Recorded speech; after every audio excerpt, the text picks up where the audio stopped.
tournament kaka host ma Kenya, Uganda kod Tanzania e tukegi mag CAF mag CHAN kawaikore ne tuke mag AFCON higa mar 2027 mano June July kar kanyo Aringa. Kit gimo tie sani president mar FKF owacho kacha nade wasomo gimoro sani wadhi tiyo godo e kinde mabiro mano mar AFCON.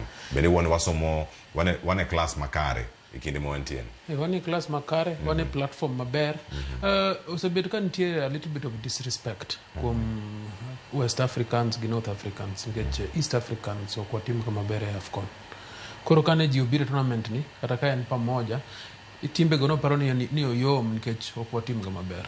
Apart from Sudan emose chopo past group stage Eastern Africa kae to ate Kenya oseloyo game achiel ka gidhi e tournament ni lakini pok prosper past group stage e AFCON maduong'no mae marwa mokwongo kwa qualify mwadhi e CHAN ni pok wadhi ga memo kwongo ni mwa host same gi Tanzania, same gi Rwanda, same gi Burundi, same gi Uganda at least ose qualify ndalo machon cha negi qualify magidhi malo lakini wanoti mogo marach.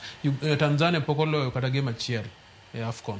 Koro mae en somo maber and then kitabu maber to send message ne jogo beni wambe wana footballing side East Africa pe na footballing nations. Koro watimo maber wa host gi maber apart from jimok the stadium e Tanzania no to jo wane champions mag East Africa wane New York koso America mar East Africa. Koro ji oneno kaka wanyalo timo kata sani ni ticket obet kizungu mukuti matin nikech ok giyud drag system okozo wanyalo nyiewo temo nyiewo mag Morocco gi Tanzania to kwadhi.